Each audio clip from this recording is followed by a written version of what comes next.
Okay, now go to 13. And then mute everybody here. Here, go to 13, Bhante. On the back.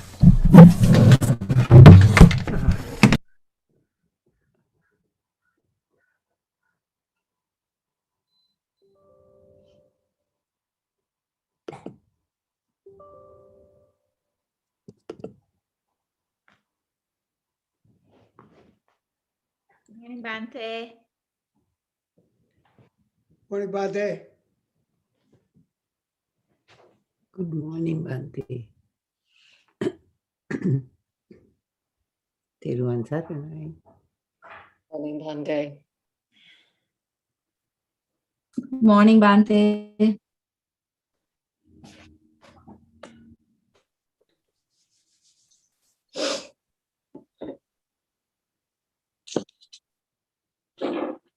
Good evening, Bhante.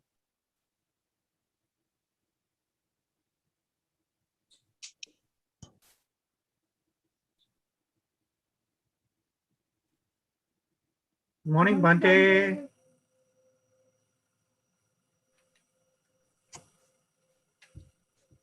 Morning, Bhante.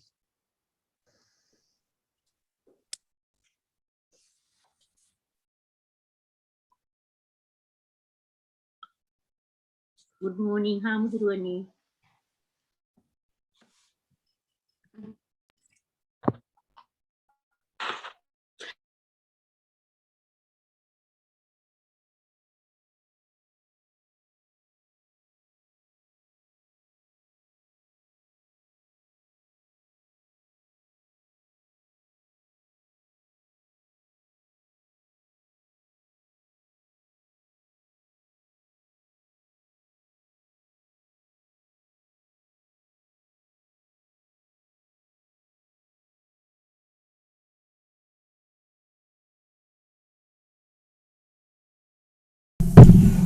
That's it. You're in business. Okay. Nice Could job. you put the bell here? Which one? Bell also is under. Very nice job, Bhante. Okay. Okay. I'll be in the other room. If Upul start, I'll tell him. yeah.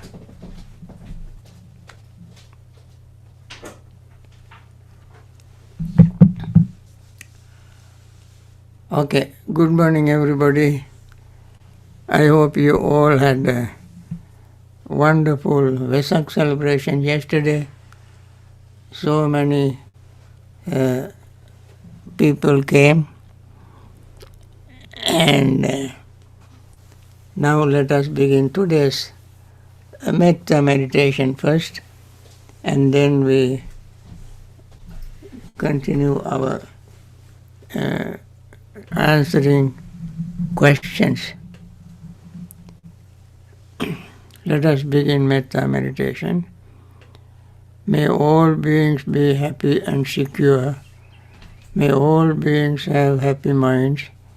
Whatever living beings there may be, without exception, weak or strong, long, large, medium, short, subtle or gross, visible or invisible, living near or far, both coming to birth, may all beings have happy minds.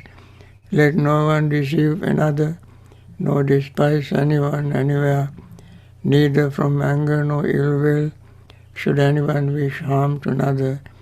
As a mother would risk her own life to protect her only child, even so towards all living beings, one should cultivate a boundless heart. One should cultivate for all the world a heart of boundless living friendliness, above, below and all around, unobstructed, without hate or resentment, whether standing, walking, sitting, lying down or whenever awake. One should develop this mindfulness. This is called divinely dwelling here, not falling into erroneous views, but virtuous and endowed with vision, removing desires for sensual pleasures. One comes never again to birth in the womb. With this metta thought in mind, let us begin our meditation practice. We have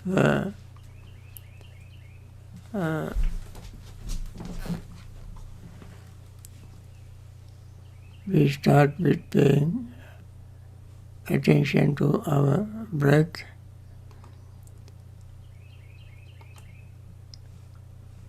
As usual, we don't verbalize or conceptualize the breath. We all talk about training the mind, disciplining the mind to keep it on one object. When it moves to the past or to the future, we bring it back and anchor it on something perpetually changing, because it is what is happening all the time. When we keep the mind focused on it, later on the mind does not have to make special effort to see impermanence, because we begin with noticing the object rising and falling and rising and falling.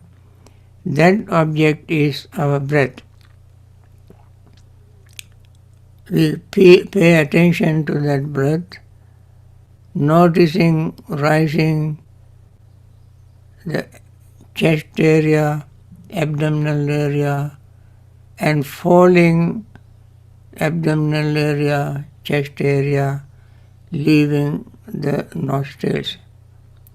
This breath, these functions happens all the time, showing very clearly that what we use as an object of our meditation is not something fixed, it is moving.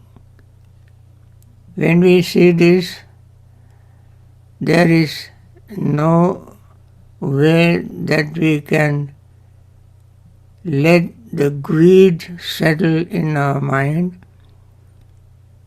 When everything is changing, moving, appearing and disappearing, greed cannot cling to anything. How can it cling to anything when everything is rising and falling? Greed itself is rising and falling. So we just become aware of it. When we become aware of the rising and falling, and we get quite used to it, then the breath naturally becomes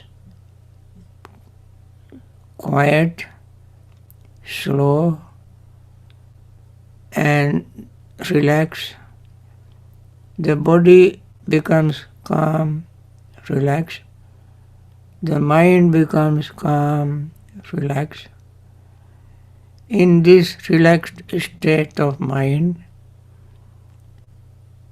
no rigidity, uptightness, anger, resentment can arise, because everything is appearing and disappearing, including the resentment, rigidity.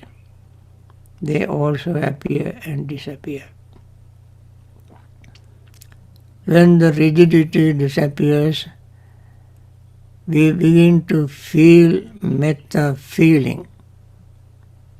I mention always Metta has 3 levels. One is the verbal level, other is thinking level, third is feeling level. In the feeling level there are no words, concepts, ideas, but we just feel because the mind and body are relaxed. In the relaxed state of mind, metta feeling thrives, grows, becomes strong. And then, of course, we may feel sleepy and drowsy when everything is comfortable, peaceful, relaxed, going on very smoothly. It is possible for people to fall asleep. And that we have to avoid by all means, arousing our spiritual energy, thinking that this is the precious moment, which we don't find always.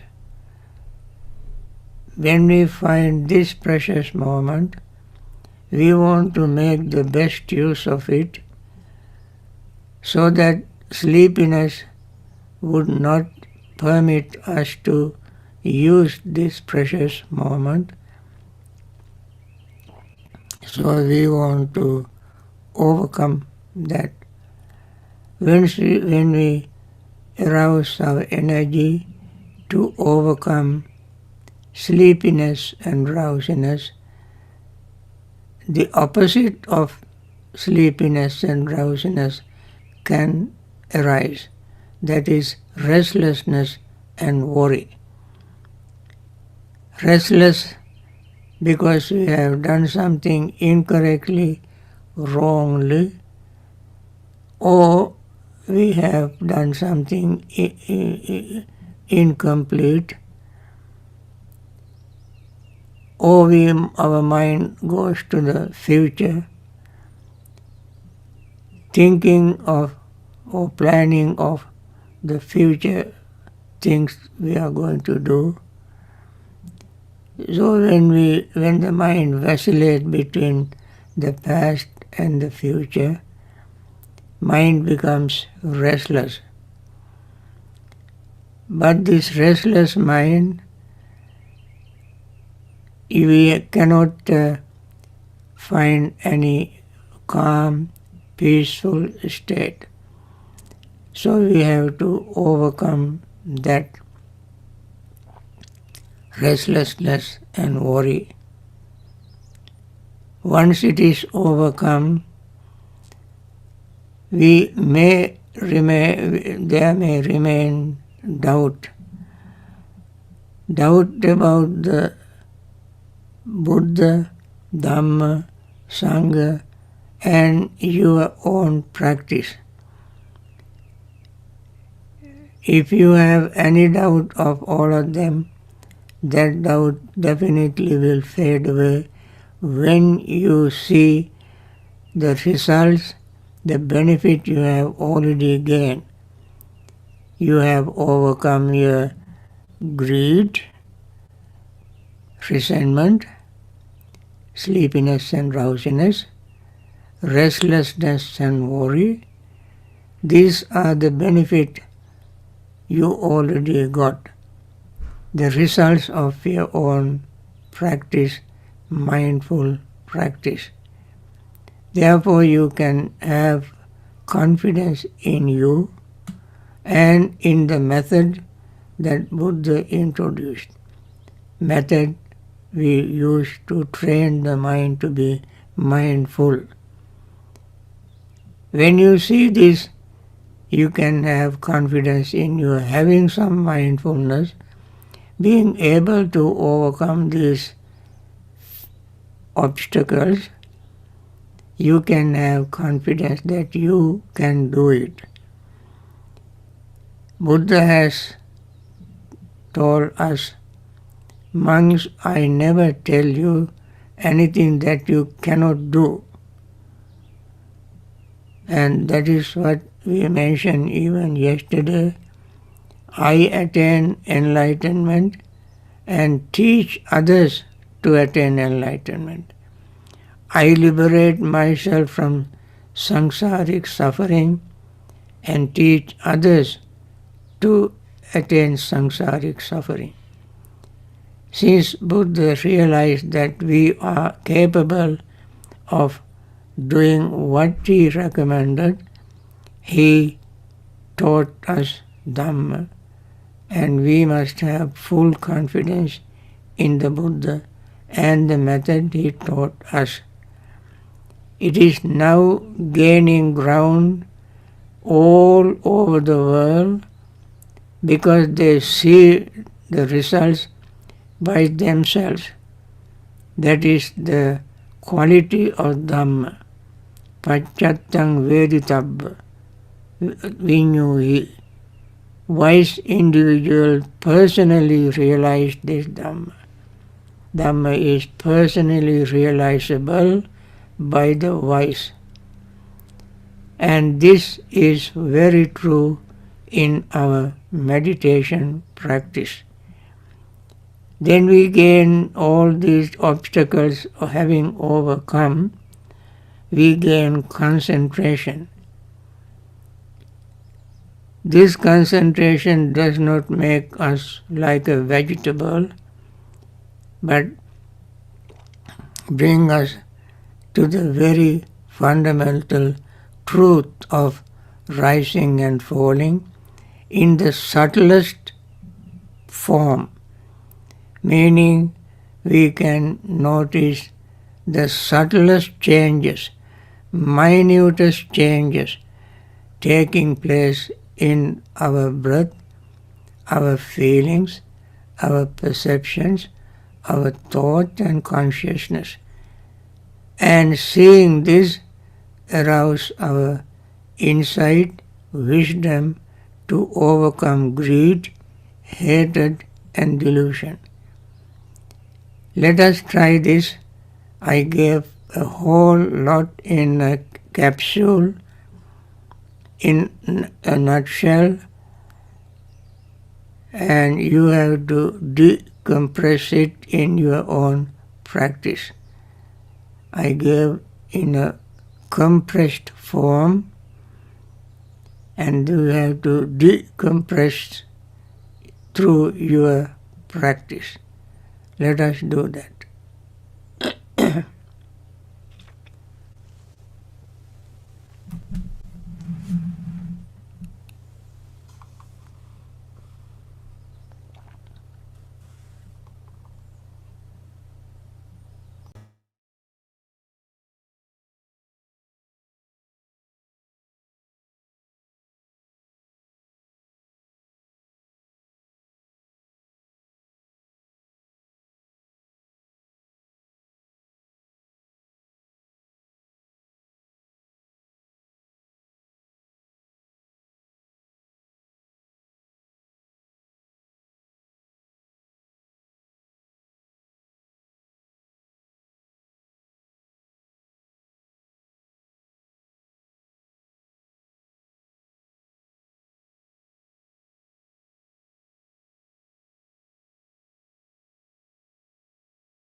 Imina punya kammena mame bala samagamu satang samagamu hotu yava nibbana pattiya dukkha pattaca nidukkha bhaya pattaca nibbhaya soka pattaca nisoka hontu sabbe pipanino bhavaggupadaya avici hettato ettantere sattakayupapanna rupi arupi ca asanya sanyino dukkha pamunchantu pusantu nibbuting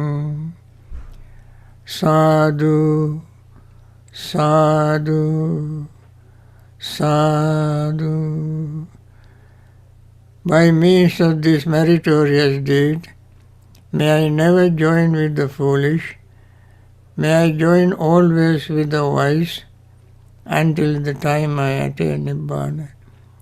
May the suffering be free from suffering, may the fear-struck be free from fear, may the grieving be free from grief, so too may all beings be.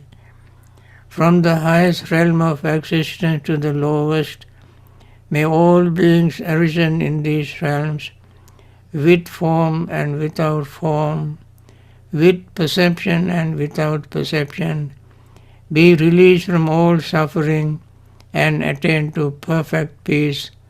Excellent, excellent, excellent. Now, friends, my friend Brian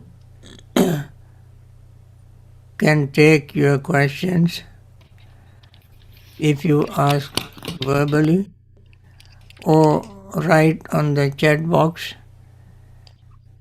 or if you I think these are the two ways that you can ask questions. Sometimes when you can ask me directly, and I'll be happy to answer your questions. That's right. If anyone wants to ask Bhante directly, just hit the little icon at the bottom of your Zoom screen called Reactions, and there'll be an option for raise hand, and then I'll call on you and unmute you. Bhante, we'll start with questions from the chat box. So, yeah. Let's see. The first question is, how does one do one-pointed concentration meditation? How do you develop one-pointed concentration? Yes, Bhante. Okay. We are developing one-pointedness of wholesome mind. This definition of one point is very tricky because every point is changing. One point does not stay fixed. It is changing. But the changing is so fast, there is no measure to measure the speed. So the mind sees, concentrated mind sees, these changes so quickly taking place, the mind becomes sort of lodged, anchored in this changing point. This is vipassana meditation that we are practicing. You may have heard that when you gain concentration, mind remains fixed without moving, changing. In reality, that does not happen. in samatha or tranquility meditation, we keep focusing mind on one object which itself is changing. You will never find any object which does not change. Object appears to you to be fixed, permanent, and that is not the reality. You may think of kasina meditation. Even the kasina meditation, you use an object just to focus your mind, and that then when you gain concentration, that one object of kasina also is changing. So in vipassana meditation, you can never avoid seeing, experiencing impermanence or changes. And therefore when you say one-pointedness, you must at the same time understand this one-pointedness is changing of one point, meaning countless series of points arising, passing away, arising, passing away. Friends, there is no measure, no way to, even the Buddha said the mind is changing so quickly that he cannot even think of an example. That quickly the mind is changing. The object that mind focuses on also is changing at the same speed. So what you can notice when you gain concentration is this changes taking place at the inconceivable rapidity. You cannot, this is very real thing that you experience. You cannot find one single point that does not change. So don't look for one single point. Look for or experience trillions of cells, trillions of points are passing through your concentration very quickly.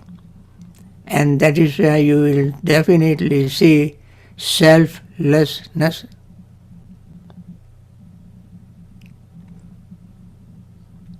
Okay? Thank you, Bhante. The next question is a little long. I'll read it slowly.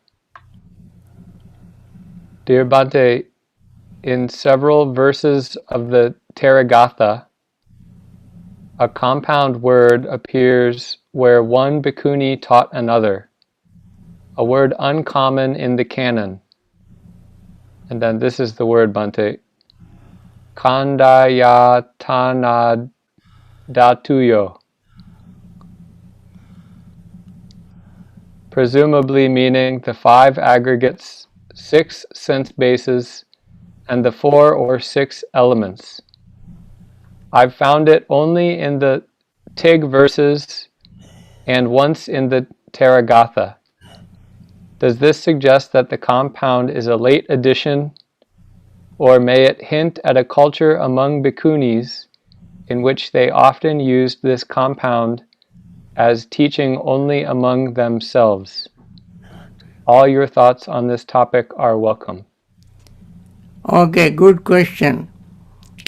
When you break the word, this is not something unusual or added by later writers. This is Sutta Nipata Theragatha. This you said Theragatha. The Theras who at Theragatha are the expression of joy, exclamation of their joy, expressing their joy. They said Khanda what is the word? Let me look at it. Khandayatana dhatuyo.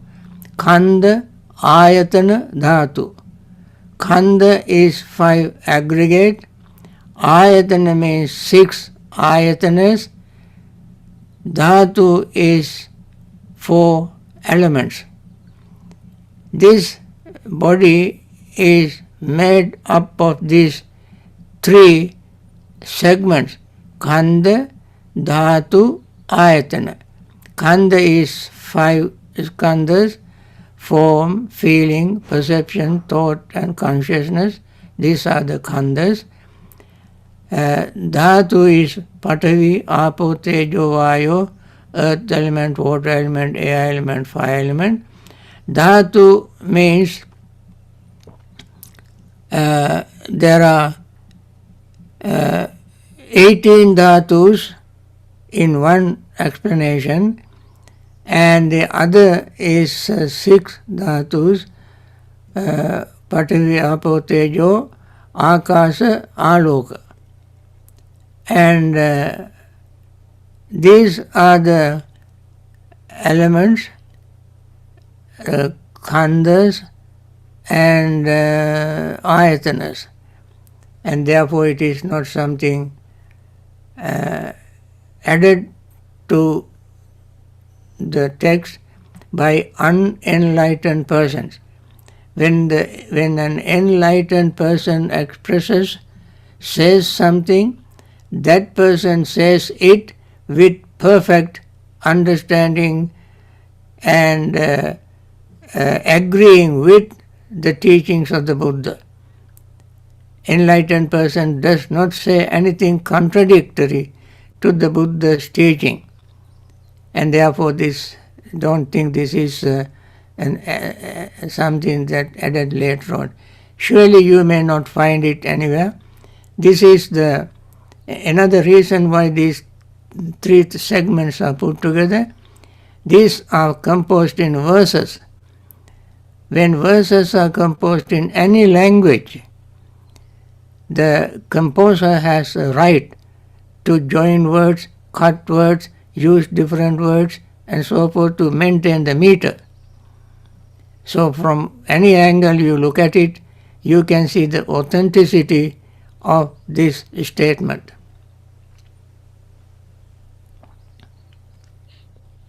Thank you, Okay. Bhante. Yeah. Okay, now the next one is a very practical question. I am wondering if there are specific strategies to coping with the strong greed that comes with an addiction or other strong habitual behavior. Say it again. I am wondering if there are specific strategies that I can use for coping with the strong greed that comes with an addiction or other strong habitual behaviors. Yes. Greed and other habitual unwholesome behavior, right? Addiction, sort of addictive behaviors. Addiction to behavior. Basically, specific strategies for dealing with addictive behaviors. I would recommend first to recognize that you are addicted. Once you have recognized that, then you see the danger of addiction. You are addicted to something that you like very much. That is called asada. Asada means enjoyment. You become addicted to something because you enjoy it. And every enjoyment has adinava. Adinava means danger. You yourself might already have been experiencing the dangers as well. Dangers are there whether you experience or not. What is the danger? This will bring down your health, make you unhappy, restless, build up tension, anxiety, worry, fear, and all these negative things are the dangers of addiction. So seeing them, you have to focus your attention on your greed, desire, which is not something permanent. When you try to feed greed, it breeds fear.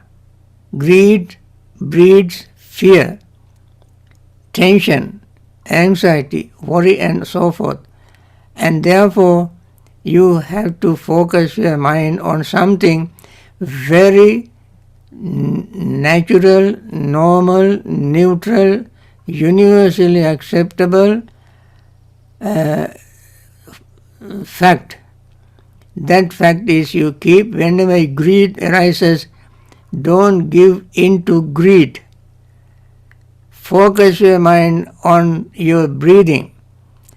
You may think that is so naive and simple suggestion, but this is very profound, meaningful, practical suggestion. Anytime greed arises, focus your mind on your breath and exclusively paying attention to the breath without thinking, verbalizing, conceptualizing, and make the pure, bare, simple attention and pay that attention to the breath. Keep doing it again and again and again and make that a habit to overcome this unwholesome habit. The problem with many people who are addicted to alcohol and various other things, they do not recognize the danger. They do not think that they are addicted. Whatever addiction, it may be sex and drugs and drinks, gambling and working, all kind of addictions. All of them have a very detrimental result, harmful result. Therefore, in the first place, the person must recognize that I am addicted. Once the person accepted it, then start with very simple remedy, simple practice. Keep focusing your mind on the breath. You may go to these AA programs and so forth. I think even there, one thing probably they might, I have never been there, I don't know what they do, but I think they too might introduce the practice of meditation, focusing your mind on the breathing. Why I say talk about breathing so strongly is because the breath is body conditioner. When you are addicted to something, you have conditioned body in a negative way, depriving of your oxygen intake. You need every tiny moment you practice, you breathe. You have 56 trillion cells in your body. Each of them is nourished, supported, and live because of oxygen. And that is why I recommend focusing your mind on this life-giving oxygen. Focus on this, keep your mind focused on it, and see the breath is changing. It not only is pure and simple, it also every fraction of a second reminds us the universal nature of impermanence. And there are so many benefits. And when you practice it very deeply and get deeply involved in it and advanced in this practice, 7 factors of enlightenment can arise from that. 4 foundations of mindfulness. 4 right effort, 5 faculties, 5 strength, 7 factors of enlightenment, noble eightfold path, all these falls in place when you start with this simple practice. So I strongly recommend you to start with that. Thank you, Bhante. So the next question has to do with metta practice. So I'll just read it directly. In our weekend sessions, we recite the metta and then move directly to mindfulness of breathing. Is this how I should practice metta in my personal practice? If not, Yes. how should I practice metta in my personal practice? I think that is true, that is very good. You start with metta practice to prepare your mind to continue your meditation. How you prepare your mind, even in the Mahasatipatthana Sutta, it says, what do you call, Atapi sampajano satima vinaya loke abhijja domanasam. We have to be mindful to overcome greed and remorse. Abhijja. Domanasa means anger, resentment. So,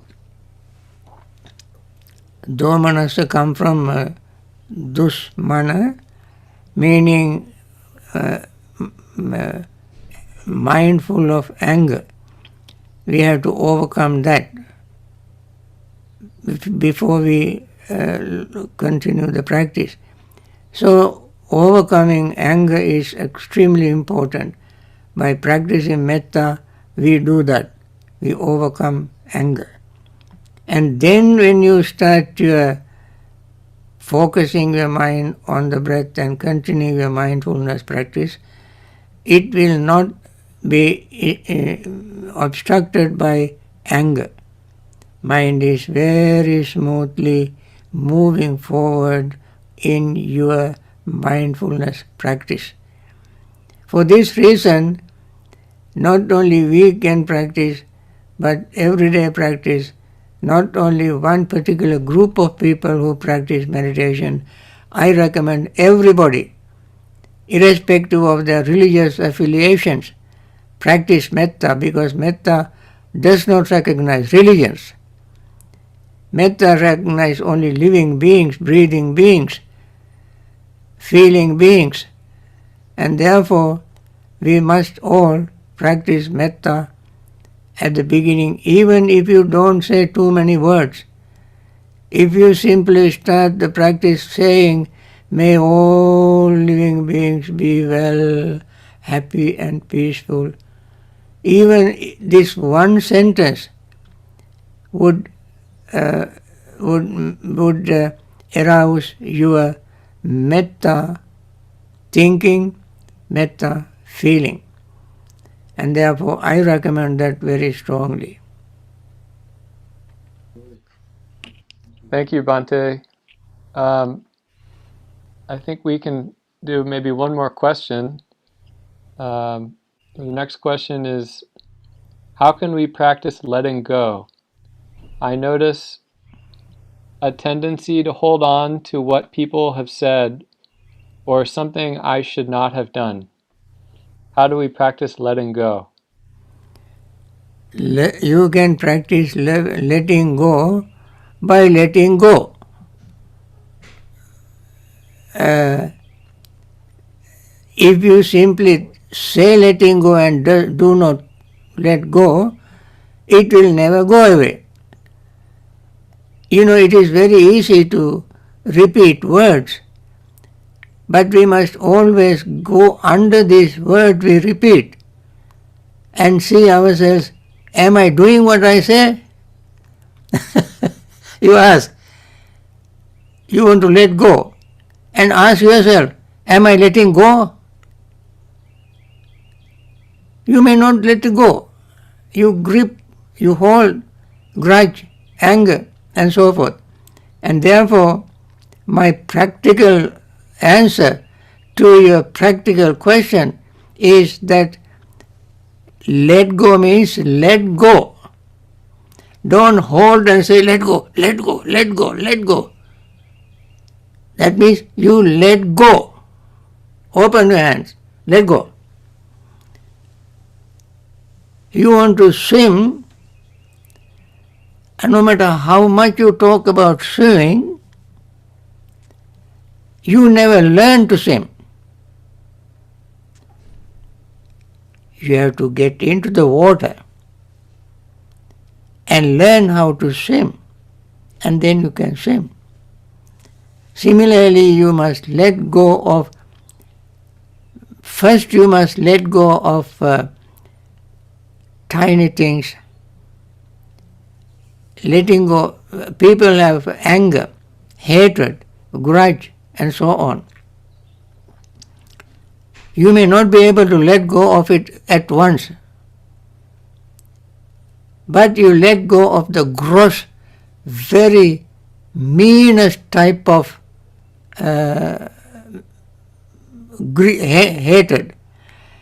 With regard to greed, let go of the very mean or very obsessive greed first. And then if you do it again and again and again, then you will lower your bar to let go of something less vicious, less serious. And then you let go of something, lower your bar even further down. And then you can let go of some other things, step by step.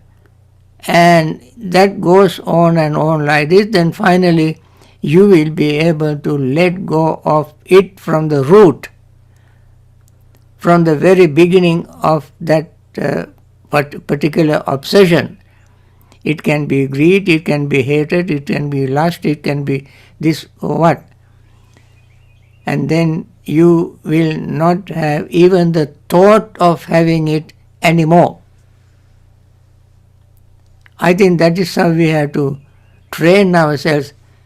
The Buddha's teaching is Anupubba Sikha, Anupubba Kiriya, Anupubba Patipada. Gradual learning, gradual practice, and gradual attainment. All these are gradual. You cannot have all gone at once in a split second. They disappear very slowly. So you must start. Okay? Thank you, Bhante. That was a very helpful and straightforward answer. Right. Okay. Thank you. Bhante, I have a quick announcement to make. Bhante Sadajiva would like me to announce that for any of you that regularly attend his evening sessions, previously they were held Thursday, Friday, Saturday, and Sunday nights. But he's now only going to be doing Friday, Saturday, and Sunday. So same time, same place, same everything, except he won't be hosting the session on Thursday nights starting this week. So that's that short announcement. Thank you. Okay, friends, we have been doing this little sharing Dhamma with people from especially intensively since March last year. Of course, we have been sharing Dhamma with people for many years, but very intensively, more often we have to do it. We started doing from March last year, especially because of the epidemic of COVID epidemics, and since many thousands of people were infected and some thousands of people passed away, So we, in our little way of helping all of them is sharing metta, learning Dhamma, opening our minds to face reality of our negligence, carelessness, and therefore we learn to be mindful, be careful, and thereby we share loving friendliness. And we want to wish, as we did at the end of our session every day, we want to wish all those who are in hospitals first return to normal health very quickly and continue their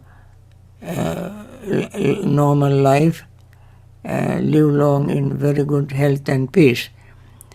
And those, especially those doctors, nurses, hospital staffs who dedicate their lives, sacrifice their comfort, and risk their own life to help these people out of compassion, we want to wish them to be free from this disease or any other disease and continue their normal life, to continue their service of compassion to these people.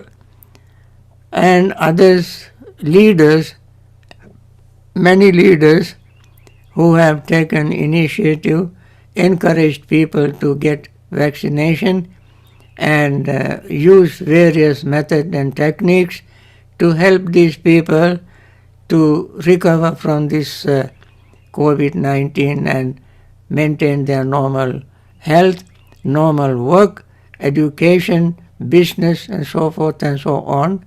Once health is normal, everything can come to normality. And therefore those leaders, they deserve our metta. Everyone deserves our metta, and we want to share metta with those leaders. And other leaders who have not yet come to that decision-making situation, may they have wisdom, insight, courage to take up some steps to help these people. And now, at least since the vaccinations are available, they can use these vaccines. And those who have invented these vaccines, we want to wish them peace, happiness, and courage, and continue their search and their skillful work to help human beings. May they live long in good health. Overall, everyone, we want to wish everyone peace, happiness, and live in good health to continue their Dhamma work. Thank you for participating and encouraging us to share Dhamma with people. Thank you. Bhante. Thank you so much. Thank you, Thank you, Bhante. Bante. Thank you. Thank you, Bhante. Thank you, Bante. Bante, Thank you, Bante. Teruvan Saranai. Thank you, Thank Brian. you, Thank you, Bante. Thank you, Bante. Bhante. Thank you, Brian. Thank you, Brian. Everyone, Thank you, Saranai. Bante. Thank you, Bhante. Bante. Sadhu, Thank sadhu. you. Thank you, Bante. Okay. Thank you, Thank you. Bante. Bye-bye. Thank you, Bhante. Thank you.